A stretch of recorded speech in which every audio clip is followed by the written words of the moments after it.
ma'am, magandang gabi po. Ma'am, ano po yung reaksyon niyo sa biglang paghinto ng rally ng ating mga kapatid na Iglesia ni Cristo dito sa Liwasan Bonifacio na dapat is 3 days. So, ano po yung reaksyon niyo dun, ma'am?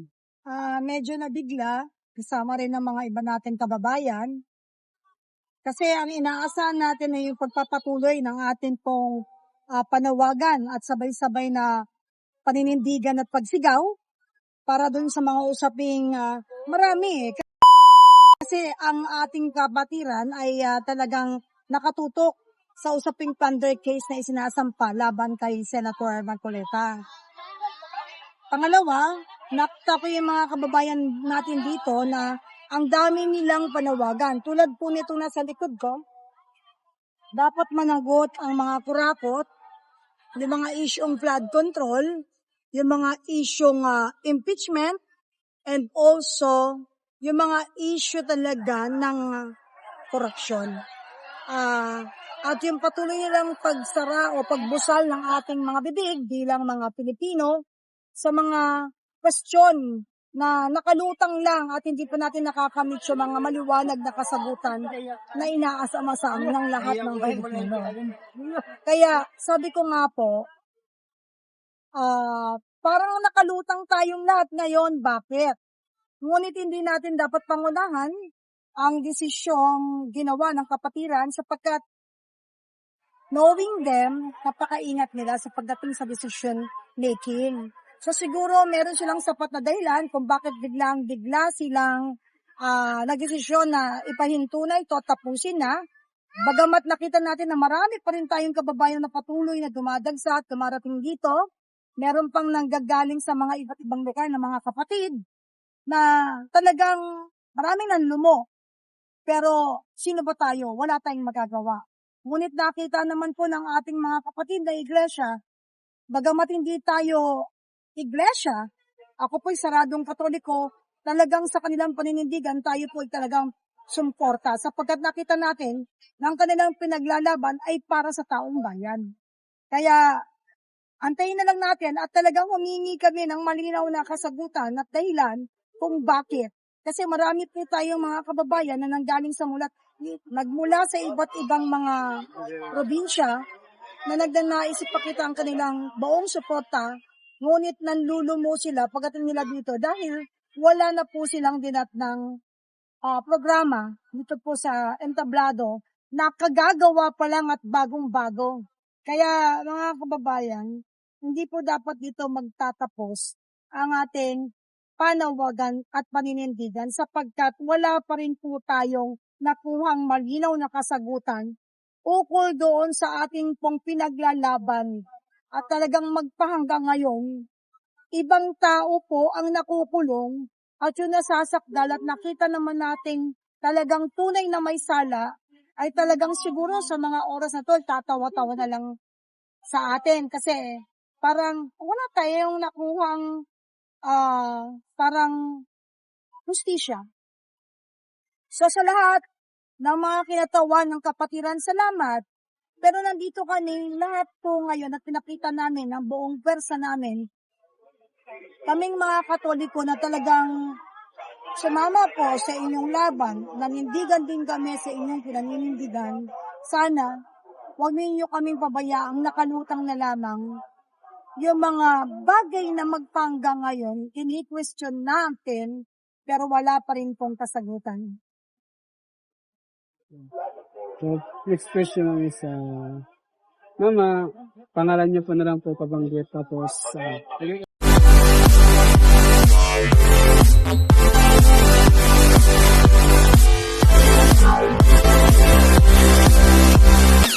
stand ng PDP laban dito sa nangyaring rally na ginawa po ng mga kapatid ng Iglesia ni Cristo. Alam niyo, sa aking pong katayuan, ako po ay miyembro. Officer po ako ng PDP, pero wala po ako sa posisyon para magsalita para sa PDP laban or our party.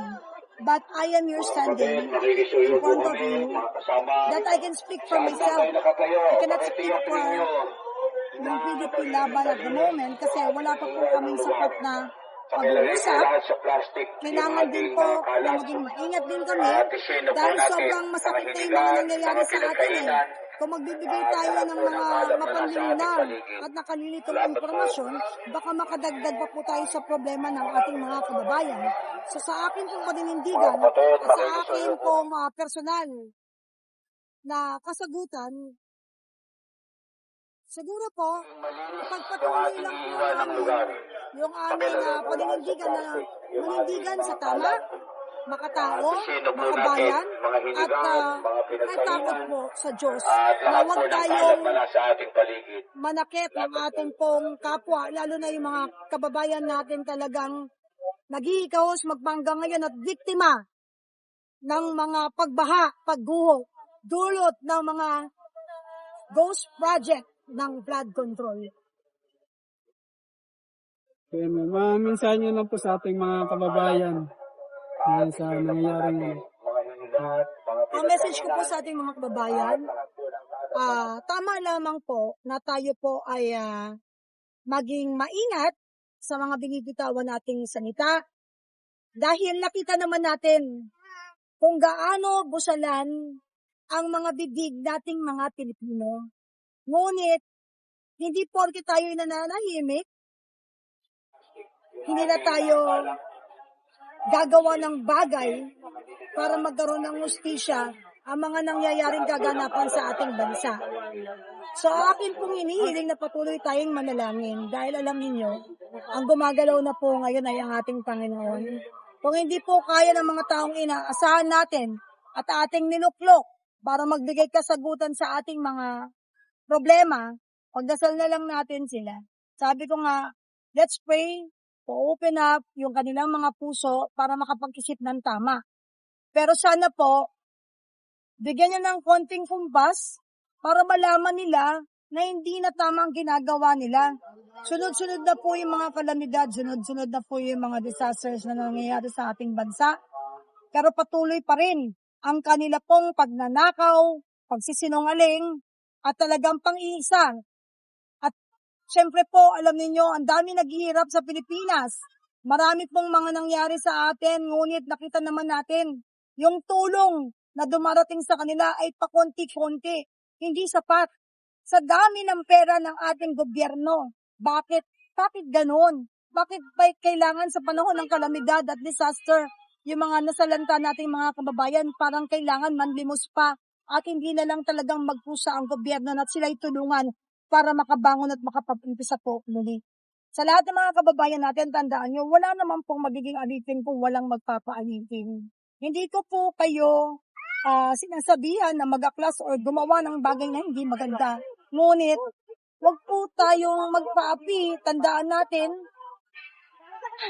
kasi hindi naman po uto-uto ang Pilipino. Nakita naman natin talaga na yung mga humarap na nindigan at talagang nagpatotoo na merong mga hindi magandang pangyayari at nakita natin na ito'y may video pa.